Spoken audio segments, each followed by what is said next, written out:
Hi friends, Vijayawada polytechnic college ఉంది కదండి. అక్కడ ఏమైనా వ్యాకెన్సీస్ ఉన్నాయని చెప్పేసి అడుగుదామని చెప్పేసి వెళ్ళానండి. అంటే గెస్ట్ ఫ్యాకల్టీ కింద వెళ్తూ వెళ్తూ వ్యూ తీసాను. ఒకసారి మీరు చూడండి.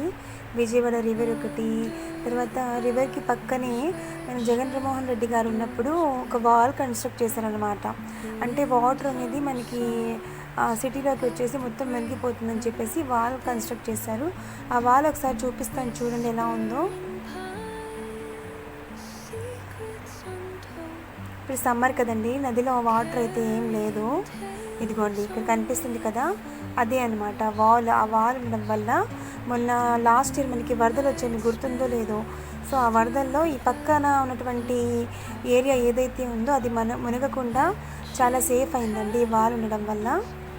సరే మీరు చూడండి.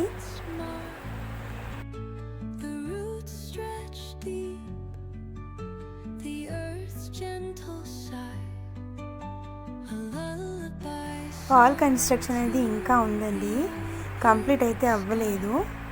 సో ఇంకా ఇన్కంప్లీట్గా ఉంది. మరి ఎప్పుడు కంప్లీట్ చేస్తారో తెలియదు.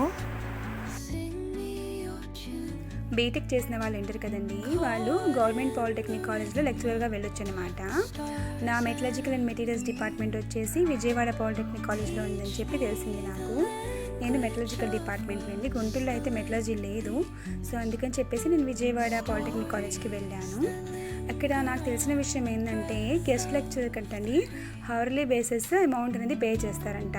100 నుంచి 150 ఆ బిట్వీన్ అనేది మనకి అమౌంట్ పే చేస్తారని చెప్పారు. అంటే పర్ మంత్కి మనకి ఒక 20,000 లోపలే ఉంటుంది శాలరీ. 15 కానీ 20 ఆ బిట్వీనే ఉంటుందని చెప్పారు నాకు.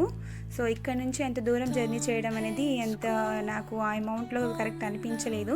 ఒకసారి పాలిటెక్నిక్ కాలేజ్ కూడా మీకు చూపిస్తాను, చూడండి. అండ్ అలాగే బీటెక్ చేసిన వాళ్ళు చాలామంది ఉన్నారు కదండి మనకి ఇండియాలో. సో మీరు డిసప్పాయింట్ అవ్వకుండా ఏపీపీఎస్సీకి ప్రిపేర్ అవ్వండి. ప్రిపేర్ అయ్యి ఇలా పాలిటెక్నిక్ కాలేజ్ ఉంటుంది కదా, అందులో మీరు లెక్చరర్ పోస్ట్ ఎప్పుడైతే పడుతుందో అప్పుడు ఏపీపీఎస్సీ రాసి డైరెక్ట్గా రిక్రూట్మెంట్కి వెళ్ళిపోవచ్చు, ఇబ్బంది ఏమి ఉండదు. ఏపీపీఎస్సీ రాసి పాలిటెక్నిక్ కాలేజ్ లెక్చరర్కి సెలెక్ట్ అవుతారు కదండి, వాళ్ళకి శాలరీ వచ్చేసి 35,000 పర్ మంత్ ఉంటుందండి. అలాగే టైమింగ్స్ కూడా చాలా బాగుందండి. 9:30 నుంచి అప్ టు 4:35 వరకు ఉంటుందన్నమాట కాలేజ్ అనేది. రీసెంట్గా బీటెక్ కంప్లీట్ చేసి ఉంటారు కదండి ఫ్రెషర్స్, వాళ్ళు ఏం చేయాలి అని ఆలోచిస్తూ ఉంటారు కదా. సో టైం వేస్ట్ చేయకుండా అయితే ఏపీపీఎస్సీకి ప్రిపేర్ అవ్వండి.